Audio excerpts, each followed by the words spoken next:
It's not the World Cup squad. The team that he picks tomorrow, the squad he picks tomorrow, is not the World Cup squad. But it will give an inkling into certain players.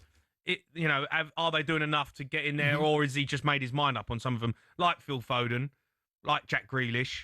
I feel like Bellingham's definitely going to get a recall because he's playing for Real Madrid and he's scoring, he's playing well. Yep. The Foden one's interesting. He scored 2 goals the other night, looking decent. Do you think he deserves to be back in there? Oh, he's in the conversation without question. I don't think this is the end of it, but it'll be a blow if you're not in this squad. If he decides not to put Foden in there, that'll be a huge blow. Bentley makes a good point about Cole Palmer's not fit, so that frees up a space. Wharton's been mentioned. I don't know whether he's going to get in. I think that might well. I think his ship might sail for Thomas Tuchel's England squad, in all honesty. Bellingham, by all accounts, is going to be in there. I think it's the right thing to do. He's not going to shut the door. If Phil Foden has the season that he had 2 years ago, right? He has to be in the squad. Has to be. And Bentley also makes another great point about Foden. It's largely, not always down to him, because Southgate, if you remember, played him on the left quite a bit. Yeah, terrible. And you're not going to get the best out of Phil Foden there. He's got to be centrally. But we're packed with players in there. The competition, Morgan Rogers has done brilliantly. Elliot Anderson, I think, is probably going to be ahead of Wharton right now. Rice he's one of the first names on the team sheet, right? I think that the door is still very much open. I don't think he's made his mind up completely. But if you're not in that squad, yeah, that's a tough one to take, mate. Grealish, I don't know whether Grealish has done enough. No. I don't know. No, I don't think he has. I don't know whether I like him. He's played well. I don't know whether he's back to his very best at the moment. Shown signs. Yeah. But, that left-hand side, it could be a bit of it's still open. Grealish is out there. He's in competition with Rashford, who plays out there. Anthony Gordon. I think those two. Our front line is pretty scary how good it is, though. You think about it. Do you know what he's done, Tuchel, as well? He's done this really well. The last 2 camps, he's come up with options. He's come up with solutions that if something does happen, the only one we've got a problem with that I think we don't have natural cover for is Harry Kane. Yeah, of course. We don't have natural cover for that. If he gets injured, because we're in disarray. Say that again, mate? If he gets injured, we're in disarray. Yeah, Danny Welbeck, though, is my go-to. Danny Welbeck's doing as well as anything in English in the Premier League up front right now, isn't he? Yeah. And the goal scoring record. But if you're talking about an all-round kind of striker, all right, he's not the level of Harry Kane. We know that, but no one is. He's the closest thing I think we've got in terms of the type of mould that he is as a player.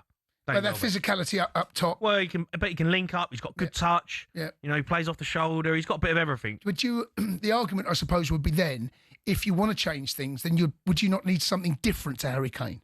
For someone that can stretch the back line, that can take the pitch, make the pitch bigger that way. Are you talking about in the World Cup?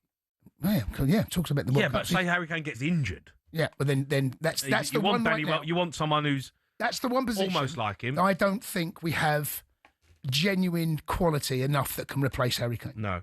But if we keep them fit, right, you think about it, Rashford off the left, he's doing well at Barcelona, scoring goals. Gordon's, those two are... Yeah, but Rashford's at Barcelona. No, of course. For me. Of course. And you got Harry Kane, Bayern Munich, have won every single game. You got Saka on the right, Arsenal, top of the league. Jude Bellingham, number 10, playing for Real Madrid. It is actually ridiculous, the team that we've got. Yeah, and also if those players do have an injury or there's a suspension, you can see Thomas Tuchel is finding solutions now to what could be a potential problem.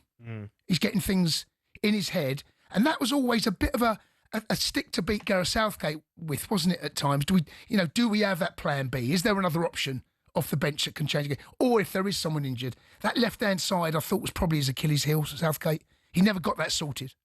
In the tournaments, never left quite. Rashford out, didn't he? And I just never. I remember me and you having this argument so many times. I think you was pretty much the same as me. That the problem was Rashford wasn't doing it, was it? No, he weren't doing it. And that was an issue. That was a problem because you couldn't justify him. It just gives you something. It does. Different. It does. Yeah. And that's why I'm glad he's now doing what he does at Barcelona, because it guarantees him I think Tuchel's a place in the squad. Well, the fact he's been in both camps I think tells you what you need to know.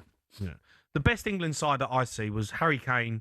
I think it was Rashford and Sterling. Well, they used to run beyond Harry Kane. Yeah, because Harry Kane used to drop in like a false 9.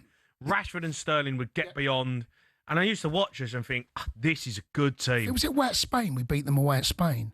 And we were brilliant that day. I think it was a friendly. And he had Sterling and Rashford running in beyond Harry Kane. And we terrorised their back line. And then we kind of went away from it because Grealish was playing well and he got the big move to Man City. Then he started playing, and then Foden was playing. And I just thought everyone started to come towards the ball. You need runners in behind, and that's what I love. So I always love wingers with pace. Well, that's why Anthony Gordon at the moment, because he hasn't got the skill set that Jack Grealish has.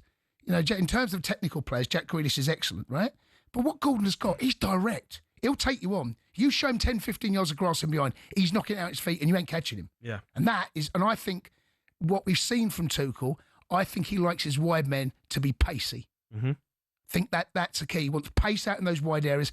And Grealish, for all his tricks and his ability, you wouldn't call him blistering quick. No. So, we'll see, mate. We'll see. Looking forward to seeing what that squad looks like. Yeah, it's going to be interesting to see how it all turns out. It's going to be... Because this one here, right, this is the last 2 qualification games we've got. There's another camp in March. Mm-hmm.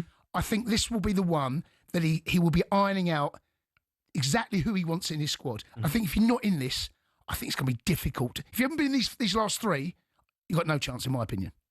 Really? I don't think so. No, he's been built this up since the summer. Do you think Grealish got no chance? I think if he's not in it, I think he's out, mate. Yeah, I don't see him getting back in. Foden? I fear for him, mate, if he's not in the squad. If he's not in this next squad, then it would appear... Not guaranteed, but it would appear that Tuchel hasn't got a place for him in his mind. It just feels ridiculous. It does, doesn't it? I know. A star player at Manchester City, but not in the England. But look, everyone that's watched Phil Foden over the last 24, the last. He can be disappointing. He's been disappointing for England. Yes, but right. We've seen a fall off in him, and he's not alone. But what he was 2 years ago, last season things weren't great for him. He looks like, as we just heard there, that clip from Mickey Gray, looks like he's back to his best. Well. That England squad has got me announced tomorrow morning. And he can't do any more, Foden, than he's done this season, what I've seen. No. Can't do any more. No, I don't think you can. But if he's not in this squad, I would fear for him. Mm. All right, you can have your say on that. You can give us a call, 03 717 22 3344. That was a look at the latest action. Thanks to talkSPORT Bet. Terms and conditions apply. 18+, begin with a dog.